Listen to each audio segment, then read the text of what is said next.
para falar um pouquinho sobre o desenvolvimento infantil e adolescente e a saúde mental aí nessas faixas etárias. É um tema bem amplo, bem complexo.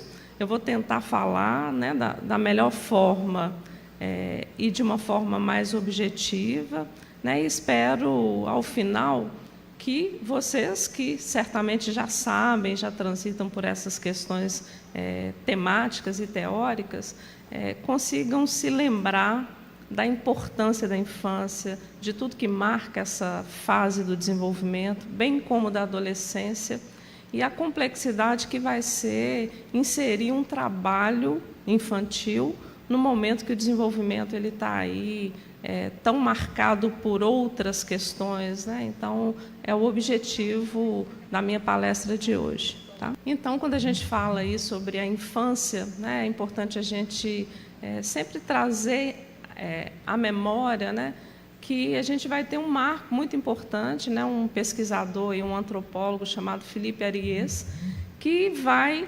finalmente localizar aí no tempo e na história, no início do século XX, o lugar da infância. É estranho a gente pensar isso, né, que a criança, do ponto de vista mesmo de um lugar social, ela não existia.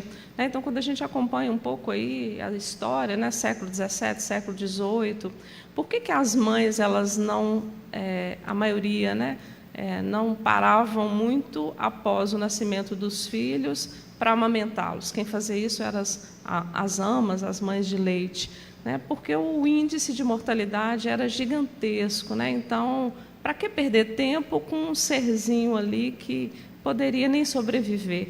Né? Então, por muito tempo, a criança... E aí, as crianças que sobreviviam, elas ficavam por ali, na verdade, esperando o tempo passar para ver se elas sobreviveriam, né? E aí eram cuidadas por outras pessoas, não eram inseridas nesse contexto familiar e social, né? E depois, se chegassem à adolescência, aí sim, esse sujeito tinha um lugar, né?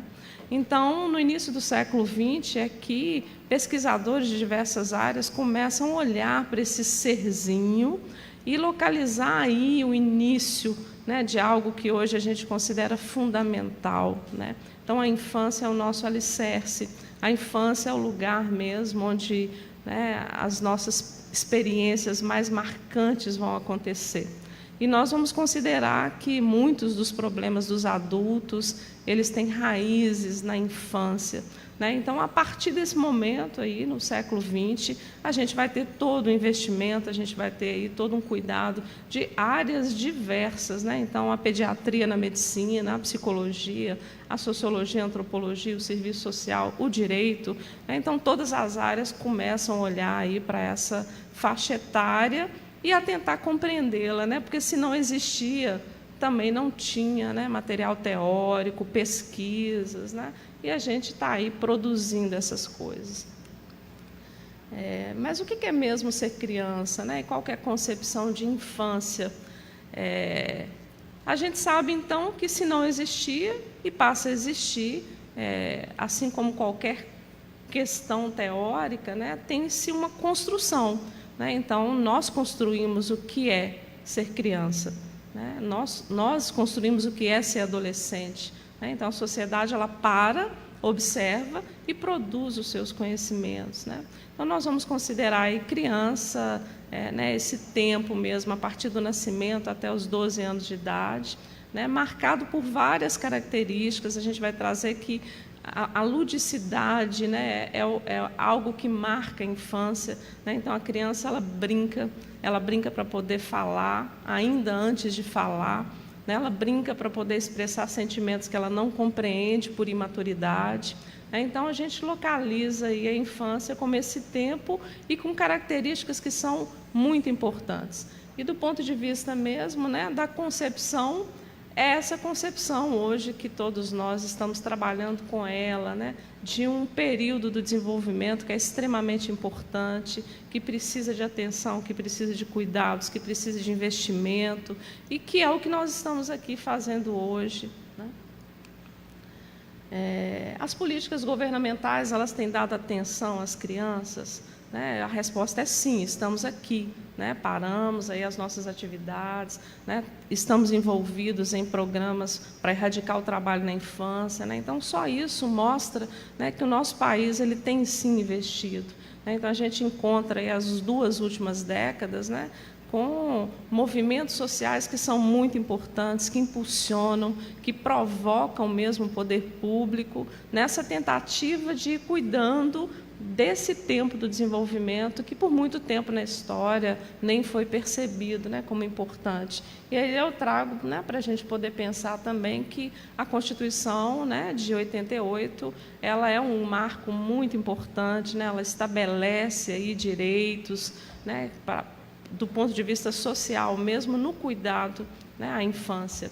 E a gente vai ter também o Estatuto da Criança e Adolescente, de 1990, né, que, diferente do que muitas pessoas, não nós, né, mas muitas pessoas equivocadamente avaliam, né, que o ECA ele veio para estabelecer direitos somente. Né, e não, né, mesmo na Constituição, e o ECA reafirma isso, a criança ela tem deveres, né, ela tem o dever, né, de cuidar de si, de cuidar dos outros, de responder às demandas, né, de uma certa forma ser inserida. Ela tem o dever de ir para a escola, ela tem o dever de aprender, ela tem o dever de respeitar as pessoas, né? Então, a Constituição e todo esse amparo aí que a gente vai tendo das políticas públicas, a gente entende que, do ponto de vista teórico, nós estamos muito bem, né? O nosso país ele tem, né, subsídios aí para olhar para esse tempo do desenvolvimento e fazer as suas propostas, fazer as suas intervenções, os seus projetos, né? Quando a gente fala do desenvolvimento humano, né, não é possível a gente olhar para esse desenvolvimento como se fosse uma coisa só. Então, se eu falo aqui só da personalidade ou das questões emocionais, que são, né, o objeto aí mais específico da psicologia, eu deixaria coisas muito importantes de fora. Então, nós vamos entender que o desenvolvimento ele é biopsicossocial, cultural, histórico. Então, o desenvolvimento ele não é um aspecto. E nem dá para a gente fazer um recorte e pensar assim, eu sou psicóloga e só me interessam as questões de ordem psíquica do meu paciente. Mas e se meu paciente passa fome? E se meu paciente não está indo para a escola? E se ele está sendo agredido? E se o pai dele e a mãe estão desempregados? Será que nada disso tem impacto, né, no psiquismo, né, no que é o meu objeto de trabalho? Então, por muito tempo, a psicologia ela ficou nesse lugar equivocado também, né, de pensar que cada um cuida do seu, né, cada profissão ela elege o seu objeto de estudo e, né, que os outros sejam cuidados por outras pessoas. Mas o objeto de estudo da psicologia ele é muito complexo, né? Quando a gente fala da mente humana, quando a gente fala da personalidade, entram questões físicas, entram questões sociais, entram questões de toda a ordem ali para poder formar mesmo o que a gente vai chamar de sintoma, ou de problema, ou de dificuldade. Então, eu trouxe dividido, né, nos aspectos aí que a gente localiza como mais significativos no desenvolvimento, mas eu queria que vocês escutassem também pensando nisso. Qual a importância do corpo de uma criança para a psicologia toda? Né? Então, se essa criança é obesa, se essa criança é anoréxica, né? Então, vão ter problemas na autoestima, nas relações que essa criança vai estabelecer. Né? Então, quando a gente fala do ponto de vista físico e psicomotor, a gente sabe desse início básico mesmo, né? Então, o nascimento da nossa espécie ele é um nascimento muito marcado pela imaturidade, né? Então, um recém-nascido, ele, do ponto de vista físico, não consegue fazer quase nada, né? Ele não consegue se sentar, firmar o pescoço, ele não consegue se locomover, ele não consegue se alimentar sozinho, né? Então, tem toda uma imaturidade física mesmo, né? Que aí a gente sabe que são por questões neurológicas, esse amadurecimento ele vai acontecendo após o nascimento, né? Mas gradativamente a gente vai encontrando aí a criança com várias dessas aquisições, né? Até chegar a andar de patins, bicicleta, skate, né? Então, para quem não conseguia nem firmar o pescoço, passado uns 3, 4 anos, essa criança ela já consegue aí apresentar habilidades que são fantásticas, né, do ponto de vista mesmo do equilíbrio, né, do controle postural e tudo aí que marca, né, os aspectos físicos. E depois a gente sabe que o nosso desenvolvimento ele caminha, né, ele é sequencial no sentido mesmo de novas aquisições, de novas possibilidades, né. Então, do ponto de vista físico, eu trouxe isso aí para vocês se lembrarem.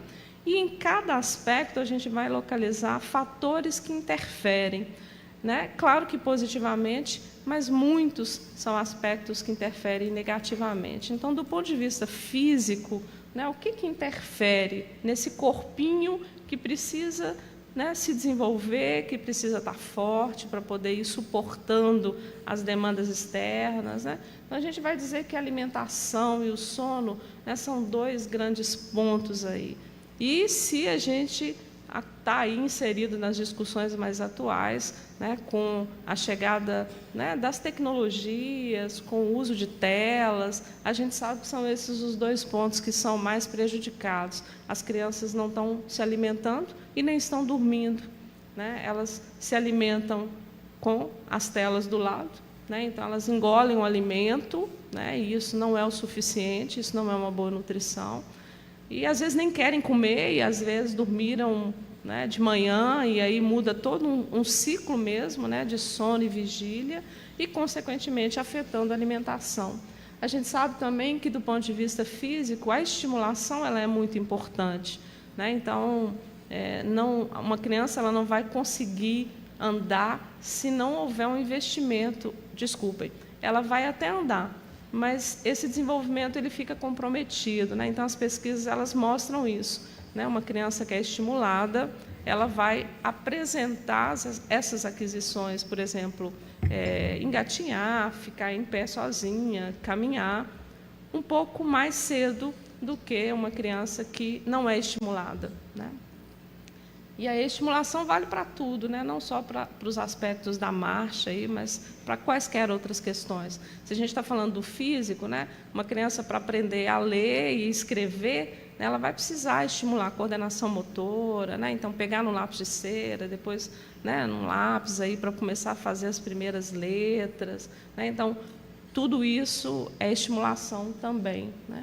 As condições socioeconômicas, nós sabemos aí, vocês transitam nesses espaços, né? Então, o impacto mesmo da falta de emprego, da falta de condições mesmo, né? De levar para casa o alimento, né? De dar condições que essas crianças possam dormir tranquilas, sabendo que estão seguras, né? Então, tudo isso impacta no desenvolvimento físico, né? A questão de raça e cor, né, nós também sabemos muito bem disso, né? As crianças e adolescentes que são negros, né, eles vão ter muito mais dificuldades, né, para manter um desenvolvimento aí adequado, né? Então, aí vão ter impactos econômicos, financeiros, vão ter impactos mesmo na estimulação, né? Uma criança negra pode estar vivendo sozinha, porque os pais estão trabalhando, trabalho, sai cedo, volta de noite, não tem a mínima condição, às vezes, de estimular, de acompanhar esse desenvolvimento, de colocar essa criança, né, para produzir. E também as questões de escolarização, né, que novamente estão ligadas aí à questão social e econômica, né? Então, as pesquisas elas dizem que os pais que estudam ou que estudaram, eles vão entender, né, nesse lugar aí grandes chances para o desenvolvimento infantil e vão contribuir, vão dar exemplo, né, e vão de uma certa forma tentar ajudar essas crianças, né? Então ali tanto a escolarização dos pais quanto da própria criança vai ser um fator mesmo que pode comprometer os aspectos físicos. Do ponto de vista social, né, e aí quando a gente fala das questões sociais, nós estamos no campo de pensar, né, emoções, as primeiras relações que a criança estabelece, né, de onde vem isso, como é que as crianças passam a confiar nas pessoas, né? Então, o primeiro ponto que eu penso assim que às vezes a gente se esquece é que nós somos seres relacionais, né? Então, desde a gestação, né, todos nós estivemos em relação sempre com alguém, né? Então, o laço afetivo, o laço social, ele é extremamente importante, né? E vai ser ele que vai impulsionar mesmo o nosso desenvolvimento social, né? Então, quando eu pergunto, né, como é que as crianças confiam, né, nas pessoas, vai ser a partir do que os pais apresentam para ela, né, do ponto de vista de segurança, do ponto de vista de atender às suas necessidades, né, do ponto de vista de estar ali quando a criança chora e faz alguma demanda, né? Então, a confiança, ela começa a ser construída nesses espaços mesmo familiares, que depois se estendem, né? Então, essa criança vai para a escola, e ali também ela testa um pouco, né? Com pessoas que são estranhas, mas aí, se ela confiou na mãe, confiou no pai, nos irmãos, nos tios, ela já tem uma base importante aí para, diante do novo, também tentar estabelecer esses laços, né? Então, as relações sociais têm aí um papel muito importante, né? Dentro dos aspectos sociais, a gente transita muito com a ideia de personalidade, né? Que é um tema aí muito batido mesmo pela psicologia, né? E a gente está sempre se perguntando mesmo, né, o que é personalidade, quando que essa personalidade ela se desenvolve, por que nós somos tão diferentes, né, o que marca mesmo essas particularidades. Então, a gente trabalha com hipóteses, né? Então, nós entendemos que tem algo do ponto de vista genético que é passado mesmo para a criança inicialmente, né? Então ela não chega sem nada, né? Então ela apresenta rapidamente alguns aspectos que lembram o pai, que lembram a mãe, do ponto de vista da personalidade. Então, às vezes, a criança é pequenininha, um bebê, mas já é sorridente, né? Já é sociável, ou o contrário, né? Então, a gente localiza, às vezes, no bebê também, né? Aquela carinha mais fechada, né? Mais introspectivo, e acabou de nascer, né? Então, a gente vai chamar isso de traços de temperamento, né? Que são essas questões iniciais que depois elas vão alicerçando a nossa personalidade, né? Que vai ser realmente quem nós somos, quais são as nossas características, o que nos define, o que a gente gosta, né? Então, quando a gente fala de personalidade, nós estamos dizendo de algo que é maior, né, do que um traço, do que uma característica apresentada inicialmente. E aí, do ponto de vista social, né, a gente tem uma lista de elementos mesmo, de conceitos, de processos que marcam mesmo o desenvolvimento infantil, né? Então, as emoções são as nossas primeiras chances mesmo, né, de fazer contato com as pessoas que estão à nossa volta.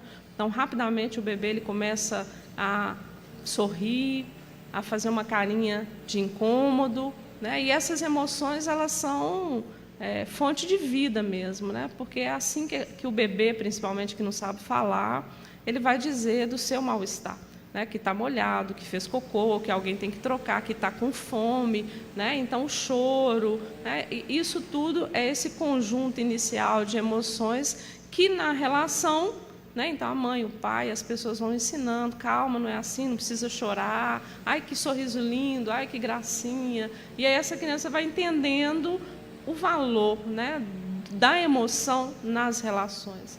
Além da emoção, as relações de apego, né? Então, principalmente quando a gente fala de crianças em situação de vulnerabilidade social, né, que é o nosso público, né? A gente localiza aí que o apego é algo tão importante, né? Então, quando a gente nasce, eu disse da nossa imaturidade mesmo, né, do ponto de vista físico, social, cognitivo, né? Nós somos imaturos em todos os aspectos, né, no início da nossa vida. E quando a gente fala do apego, é essa relação que a criança vai estabelecer com quem estiver por perto, para que essa pessoa resolva as questões que essa criança tenha: fome, sede, calor, frio, né? E se essa pessoa responde, eu vou me apegar a ela. Essa pessoa é a pessoa, né? E geralmente é mãe, mas os pais eles estão aí também se apresentando, né? Mas o apego ele é fundamental, ele também é garantidor mesmo da nossa sobrevivência, né? E na relação de apego, essa criança também começa a trabalhar essas questões de confiança, né? Então, se eu chorei por fome e alguém veio, né? Então eu posso confiar, né? Agora, se eu chorei com fome, chorei e dormi chorando com fome, eu começo também a estabelecer algo que a gente vai dizer aí, né, de uma desconfiança, né? E as crianças em situação de vulnerabilidade, elas são desconfiadíssimas, e com toda razão, né? Na maioria das vezes, tiveram lacunas profundas, né, nessas primeiras relações mesmo, de tentar chamar a atenção do outro para questões básicas, é fome, é sede, né? Não é chamar atenção, não é mimimi, não, né? Mas aí não tinha ninguém, né? Ninguém apareceu, e aí a criança ela vai aprendendo, né, que nem a mãe, nem o pai, nem a avó, ninguém se importa com ela, né? Então, o apego é um conceito, aí, uma ideia que é muito importante, né, para que a gente possa também, às vezes, até entender comportamentos infantis, né, de agressividade, de uso e abuso de álcool e outras drogas, né, de um monte de questões que, às vezes, lá na frente, com 10, 12, a gente olha e pergunta assim, o que será que aconteceu? Né? Por que essa criança é assim? Sempre tem uma história, né? E não estou responsabilizando pais, né? Eu estou chamando a atenção para questões que são importantes mesmo no desenvolvimento, né? A criança ela não vai sobreviver sozinha, ou sobrevive, né? Porque ela pode ficar sem comer por um dia, 2, sei lá, sem beber, né? Mas ela vai extrair muito dessas experiências, do ponto de vista mesmo da confiança, né? Da interação. Aí separação, autoconsciência, autoconceito, identificação, né? Então a gente sabe que essa criança, quando nasce, ela ainda precisa se constituir, né? Ela não sabe quem ela é. Então você mancha de batom o nariz de uma criança de 6 meses, coloca ela na frente do espelho, ela vai tocar o espelho, né? Ela não vai limpar, porque ela nem sabe que ela existe, que aquele corpo é dela, né? Então, esse é um processo mesmo que vai ser construído, que a gente vai chamar de autoconceito, que depois associa-se a valores, né? Então, além de um corpo, eu sou inteligente, eu sou engraçada, e isso vai trazendo também valor a quem eu sou, né? Então, todos esses aspectos ali, além das relações com os iguais, né? Então, a criança sai do campo familiar, vai para a escola, começa a lidar com diferenças que são importantes e vai aprendendo nessas relações aí, né? As relações sociais, elas são muito importantes, né? E tem sido um dos temas recorrentes hoje, né? Assim, a solidão, ela tem chegado. Aí tem outras circunstâncias, né? Nós estamos numa pandemia há 2 anos, mas mesmo antes, né, nós estamos cada vez mais sozinhos, as crianças cada vez mais sozinhas, né? E nós somos relacionais, né? As relações, elas são a nossa essência, né? Do ponto de vista cognitivo, quando a gente fala essa palavra, nós estamos falando mesmo, né, de todos os processos que compõem a nossa inteligência, né? Então, memória, atenção, concentração, né? Então, isso é que são os aspectos cognitivos do desenvolvimento, né?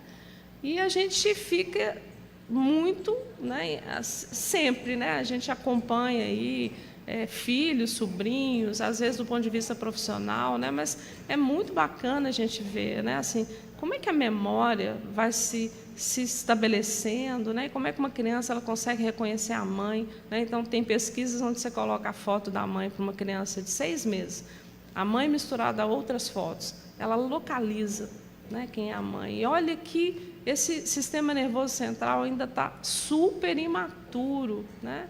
Mas é isso, né? Então, percepção, os órgãos do sentido vão ser muito importantes, a relação, né? Por isso que eu disse, o desenvolvimento, eu estou separando, mas é tudo misturado, né? Então, se a mãe ou o pai ou as pessoas investiram no afeto, né, no contato, essa criança vai se familiarizando, né? Então, a memória ela vai ser acionada, né? E outras questões do ponto de vista cognitivo, né? Então, como é que a gente não sabia nem falar e daí uns 3, 4 anos a gente está sabendo escrever as primeiras letras, as primeiras palavras, depois a gente lê um livro inteiro, né? Então, como é que isso acontece? Aí dentro da psicologia a gente vai ter várias teorias, né? Eu acho muito interessante do ponto de vista cognitivo, né? A gente trazer, eu vou pular e depois volto nesse estágio. Então, para responder essas questões mais práticas mesmo, né, de como é que a gente foi avançando, como é que a gente foi dando conta dos problemas que a vida vai nos apresentando. Quer aprender a ler, quer aprender a escrever, né, quer aprender a fazer contas da matemática e etc. Né? Então, a gente vai ter um teórico aí muito conhecido, chamado Jean Piaget, né, que cria mesmo, né, todo um norte para que a gente consiga compreender, desde o nascimento até a adolescência, quais são as características que marcam mesmo, né, cada momento do desenvolvimento. Né, e aí Piaget ele coloca mesmo que a gente vai tendo, as crianças, estágios. Esses estágios eles precisam ser vividos. Né? Então, ali tem características que são importantes de serem construídas, que vão ser usadas para o próximo estágio, até a adolescência. Né? Na adolescência, a gente teria aí o ápice mesmo do ponto de vista da nossa capacidade de resolver qualquer problema, e aí depois a gente leva isso para a nossa vida. Né? Então, eu deixo aí para vocês só se lembrarem mesmo, né? E cada estágio ali é um tempinho. O sensório motor é do nascimento até mais ou menos 1 ano e meio. Né? O bebê tem problema? Né? Ele vai ter que resolver alguma coisa, um monte de problemas. Né? Então, ele vê uma coisa pretinha no chão e ele acha que é de comer. E, de repente, é um bicho. Né? Isso é um problema. E mais um monte de outros. Né? O sensório motor, depois, ele é, né, acompanhado do que Piaget chamou de pré-operatório. Quando ele fala do pré-operatório, as operações são as operações da matemática.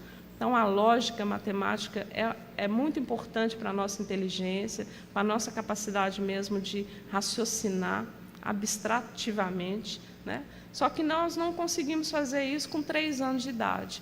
Né? Então, com 3 anos de idade, o pensamento é mágico.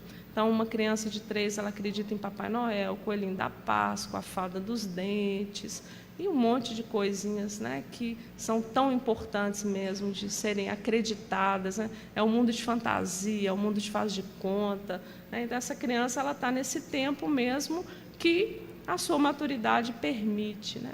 E aí, depois, a gente vai ter o estágio das operações concretas, por volta dos 7 anos, é o tempo de escolarização mesmo mais formalizado.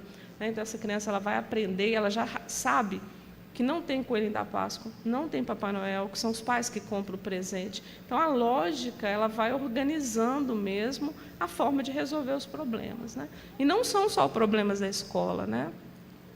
A nossa inteligência ela norteia a nossa vida. Né? Então, para me relacionar, eu preciso da minha inteligência. Eu preciso saber recuar, eu preciso saber avaliar uma relação, se vai me fazer bem. Né? Eu preciso pensar no que eu vou falar com uma pessoa. Né? Então, é nesse sentido, né, do ponto de vista cognitivo, que Piaget vai dizer que nós estamos num processo que é contínuo mesmo e cíclico. Né? E vamos nos adaptando aí a tudo que vai se apresentando a nós. No slide anterior, só para lembrar mesmo, né, que hoje a gente lida com a ideia mesmo, da inteligência não só ligada à resolução de problemas, passou, mas a inteligência emocional. Né? Então, hoje, as emoções elas estão nesse campo também. Então, ser inteligente não é só resolver problemas da matemática, né, problemas práticos da vida, é saber gerenciar as suas emoções. Né? Então, tem pessoas que são extremamente inteligentes do ponto de vista, por exemplo, lógico-matemático.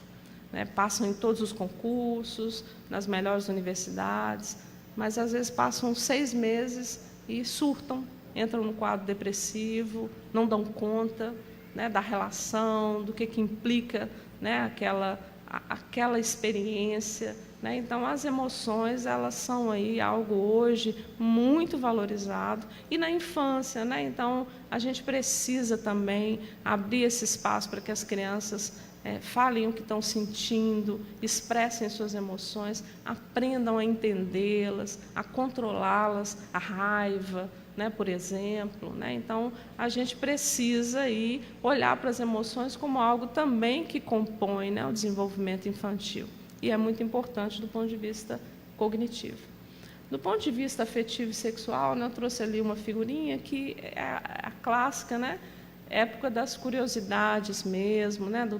Da tentativa de entendimento do que é ser homem, do que é ser mulher, o que significa ter uma vagina, o que significa ter um pênis. É significar, porque ver, desde que nasceu as crianças estão vendo, né? Mas em determinado momento isso aí vai ser muito importante. E aí associar as diferenças sexuais com o nascimento dos bebês vai ser um pulo. Né? Então, as crianças elas vão estar aí atentas também a esse grande mistério. Né? A gente acha que não, a tecnologia está aí, as crianças têm acesso a tudo, mas não se esqueçam, né? Tem algo que segura, que é a maturidade mesmo, do ponto de vista neurológico. Né? Então, não adianta você explicar para uma criança de 3 anos, olha, isso aqui é um pênis, isso aqui é uma vagina, o pênis produz espermatozoide. Quando ficarem adolescentes, né? Essa criança acredita em Papai Noel. Né? Então, nada disso faz sentido a ela. Mas, num determinado momento, ela vai querer saber, querer entender, querer compreender questões do ponto de vista sexual. E aí eu trouxe a palavra afeto, né? Nós da psicologia, do direito, a gente tem insistido nessa associação importante. Né? Então, a nossa sexualidade, ela, do ponto de vista biológico, garante a perpetuação da nossa espécie. Mas é muito mais do que isso, né? Nós, na verdade, afetivamente, a sexualidade é o lugar que nos permite mais crescimento, mais amadurecimento, mais intimidade. Né? Então, não é só para procriar, né? A gente se aproxima de alguém com esse intuito também, né? De fazer um laço afetivo que dure para sempre, né? É esse o nosso desejo, né? E aí, dentro, né, das questões afetivas e sexuais, o tema personalidade, de novo, ele se apresenta. Né? Então, a gente vai ter a psicanálise como a primeira escola mesmo, né, que se dedica a tentar compreender isso, o que é, quais são as diferenças individuais, por que umas pessoas elas vão apresentar sintomas, transtornos, né, de onde que vem isso. Né? Então, Freud ele fica aí realmente como um nome importante, né, na história da psicanálise e vai começar a provocar esse olhar, principalmente para a infância, né, que foi tão ignorada. Então, ele começa a atender pessoas adultas, mas começa a escutar memórias, fatos, experiências muito antigas, e aí ele começa a perceber que a infância é um lugar de experiências muito importantes e que podem até ser decisivas mesmo, né, para a nossa saúde mental. Então, a psicanálise, né, vai trazendo aí as suas contribuições, né, e aí Freud vai dizer disso, né, que o que é trauma e as repressões que são, né, feitas de forma, às vezes, pesadas demais, elas podem ter aí efeitos, né, patológicos mesmo no futuro, né. Assim como Piaget, Freud também era muito organizado, muito didático. Né? Então, ele diz que a sexualidade e o afeto ligado à sexualidade tem um curso de desenvolvimento, né, que caminha do nascimento até a adolescência. E, em cada momento, se a gente está falando de sexualidade, nós estamos falando da palavra prazer. Né? Então, eu acredito que vocês já transitem de forma mais tranquila. Né?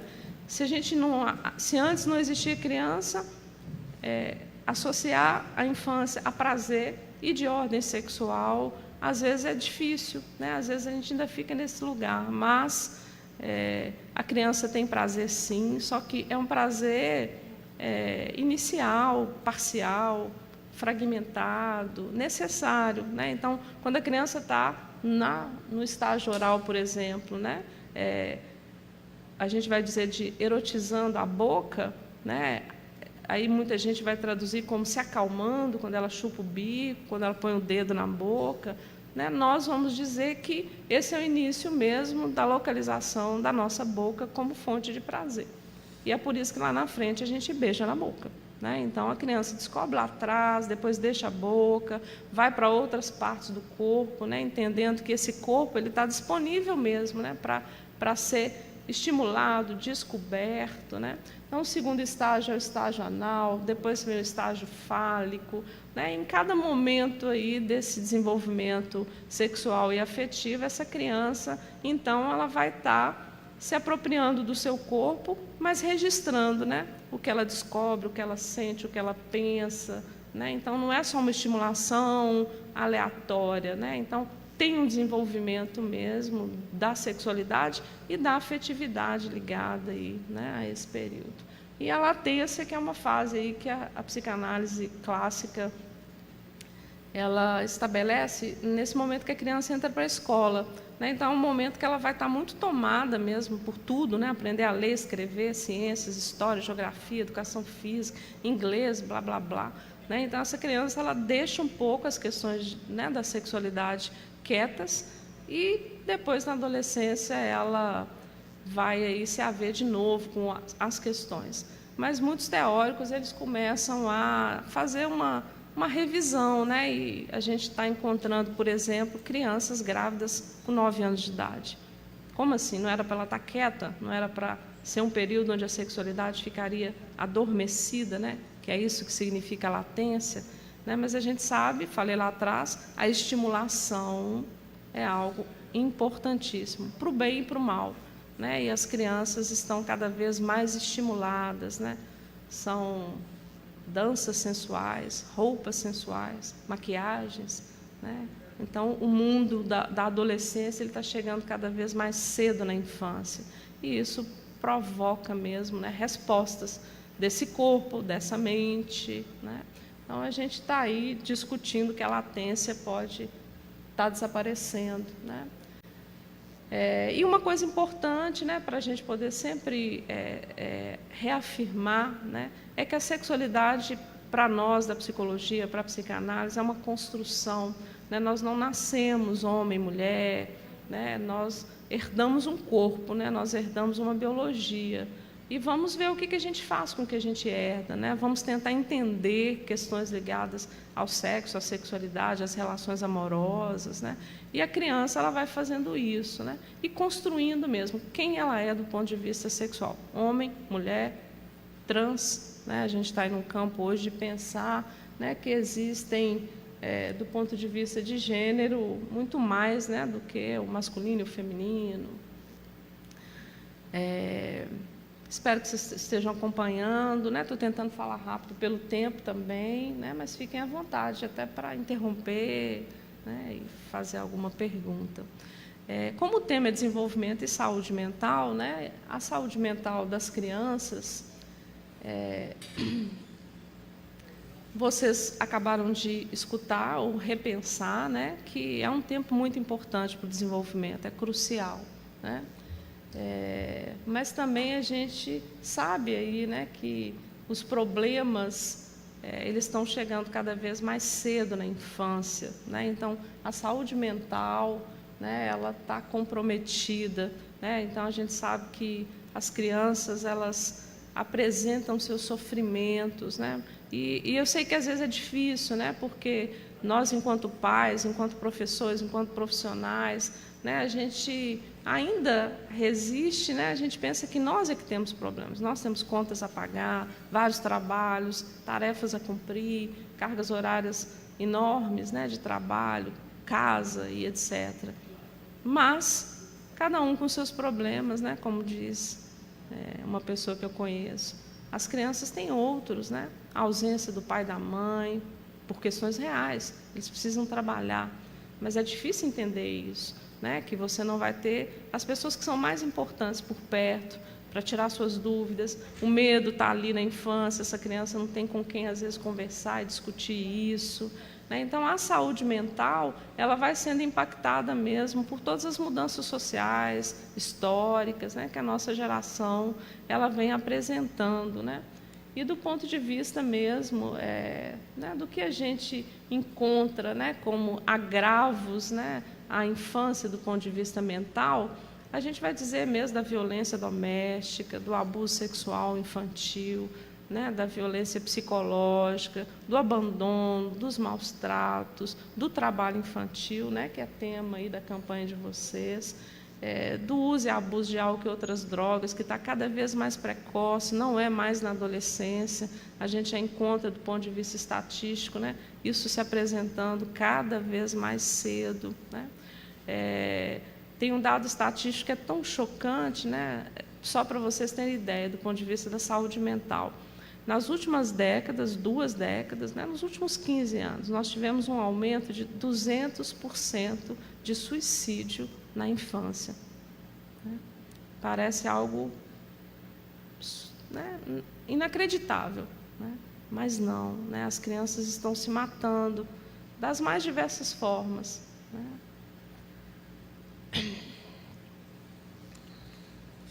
E trouxe essa questão para você, se a infância é nosso futuro, né, como ela vai ficar aí tão ameaçada, né, como é que nós vamos ficar, porque nós vamos envelhecer, né, e nós precisamos dessas crianças para cuidar de nós, né, do ponto de vista mesmo familiar, social, do ponto de vista profissional, né, então quem que vai ser, né, o nosso futuro, né, quem que vai estar aí de uma certa forma para nos amparar, como nós estamos hoje, né, para fazer isso pelas pessoas que são da nossa geração, pelas crianças que a gente se responsabiliza por elas, mas a gente sabe que muitas, milhões, né, não estão nessa situação, né, de serem cuidadas, estão um pouco nessas situações, né, de vulnerabilidade que são extremas, né, e que são nocivas ao desenvolvimento.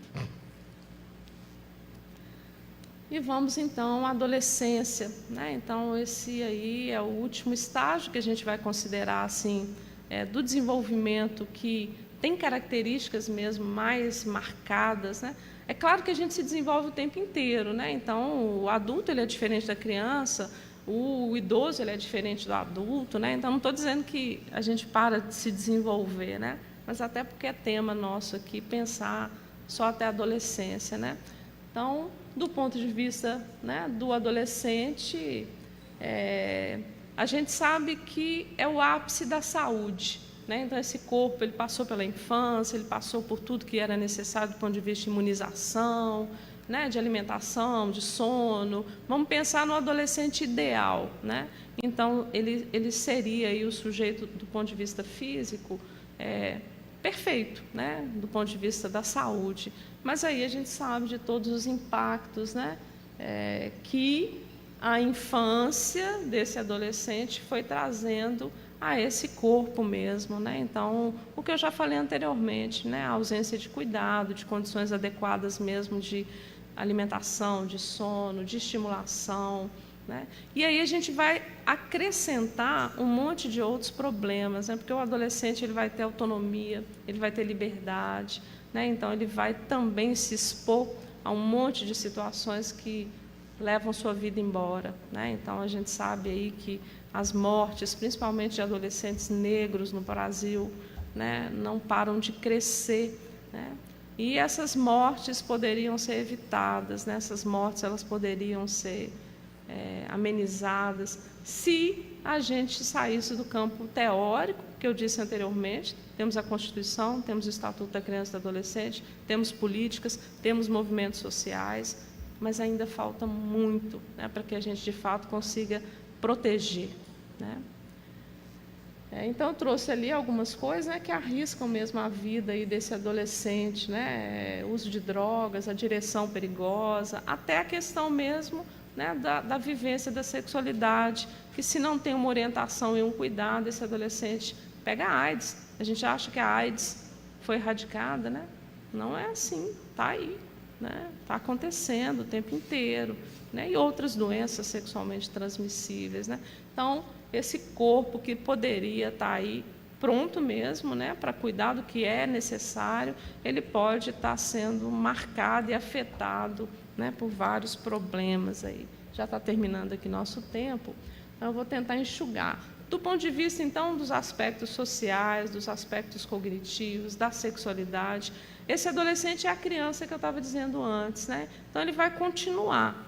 Se ele estava bem, né, se ele teve aí essa base boa do desenvolvimento, por exemplo, nos aspectos sociais, se ele teve alguém para cuidar das necessidades dele, se ele estabeleceu confiança, segurança, autoestima, ele chega muito bem na adolescência, provavelmente, né, não é matemática, né? Então, a gente vai dizer que esse desenvolvimento ele é um contínuo. É claro que vão ter mudanças, né, mas a gente acredita que isso vai, né, se mantendo, né? Então, aqui na adolescência, a gente sabe da importância desse adolescente se desapegar de quem ele foi. Ele não é mais a mesma pessoa, ele era uma criança e agora ele é um adolescente com outras características, com outras relações, né? A gente fala da construção da identidade, a gente sabe que os adolescentes eles estão aí nesse momento valorizando o grupo de iguais e muitas vezes em detrimento das famílias, né? Então, há um certo afastamento, mas esse afastamento também ele precisa ser acompanhado e não permitido, né? Porque a família vai ser muito importante também aqui nesse momento do desenvolvimento. Do ponto de vista cognitivo, esse adolescente ele chegou mesmo no ápice, né? Então ele consegue resolver problemas, levantar hipóteses, ele tem aí uma inteligência máxima, né? Mas às vezes não usa, né? Às vezes ele não vai dar conta mesmo, né? De fazer as melhores escolhas, de resolver da melhor forma os problemas, né? E às vezes não dá conta por ele mesmo, às vezes não dá conta pelo que está no entorno dele, né? Do ponto de vista afetivo, a gente sabe que a sexualidade ela começa a ser exercida, ou deveria, né, ser exercida na adolescência, né? Então, esse tempo é tempo da gente estabelecer nossas primeiras relações, ver o que a gente gosta, o que nos dá prazer nas relações, como é que a gente se sai, né? Então, o estabelecimento aí do par amoroso é o que marca mesmo, né? A questão mesmo da orientação sexual, a gente fala muito da heteroafetividade, né, que é homem com mulher, da homoafetividade, que são homens com homens, mulheres com mulheres, mas hoje não temos mais, né, e assim, e agora a gente precisa encarar isso como um campo de direito mesmo, né? Então, existem outras orientações, existem outros gêneros, né? Então, trouxe aqui a LGBTQIA+, e está só crescendo, né? Então, o L é de lésbica, o G é de gay, o B é do bissexual, o T é de trans, o Q é de queer, né? Que são essas pessoas que ficam entre sexos, né? Não sabem se são homens, não sabem se são mulheres, né? O a gente tá vendo cada vez mais pessoas que são assexuadas, que o sexo não interessa, não chama atenção, não é lugar de prazer, né? Então, o campo da sexualidade, assim como todos os aspectos, ele está aí em franca expansão. A saúde mental do adolescente, como eu disse, as estatísticas na infância também não são boas, né? Então, ansiedade, depressão, automutilação, suicídio, né? Então, a gente está com quadros aí muito severos, né? Muito graves, se apresentando. E não se engane, não é pela pandemia. A pandemia agravou, sim, né? A pandemia explicitou esse sofrimento que já vinha, né? Então, a gente precisa mesmo de cuidados, de políticas aí, né? Para acompanhar, principalmente pós-pandemia, né? Acho que a gente pode pular. Enquanto consideração final, né, eu trouxe aqui para a gente pensar que a criança e o adolescente, então, nessa perspectiva de proteção integral, né, são consideradas, sim, cidadãos de direitos a serem garantidos pelo Estado, pela sociedade, pela família, direito de serem educadas, de terem saúde, de terem lazer, de serem amados, né, direito de serem acolhidos, principalmente quando lhe faltam condições para sobreviver, que alguém assuma, né? Então, uma criança que a mãe não quer, que alguém cuide, né? Que vai ser necessário. E aí eu só marco ali o que eu já disse anteriormente, os deveres também estão na infância, os deveres também estão na adolescência. E se nós estamos falando do desenvolvimento e da saúde mental, a gente pode arriscar também a dizer que às vezes, né, nessa vivência nossa mais permissiva, eu não tenho tempo, então não vou cobrar muita coisa, eu não tenho tempo, então eu estou aqui em casa, é 1 hora por dia, então eu vou deixar meu filho fazer o que ele quiser, para ele poder ter liberdade. Então, talvez essa permissividade ela vá sendo entendida pela criança como eu posso tudo, né? Mas não é porque o Estatuto estabelece, nem a Constituição. Isso é algo das relações, né, que precisa ser ensinada aí às crianças. Aqui as minhas referências e aqui os meus contatos, né? Eu tenho um canal no YouTube, estou com um site, né, onde a gente está aí tentando levar informação, discutir um pouco esses e outros pontos, né? As pessoas elas estão carentes mesmo, né, de orientação, de apoio, de informação aí que são mais fiéis, né? E agradeço a atenção de vocês.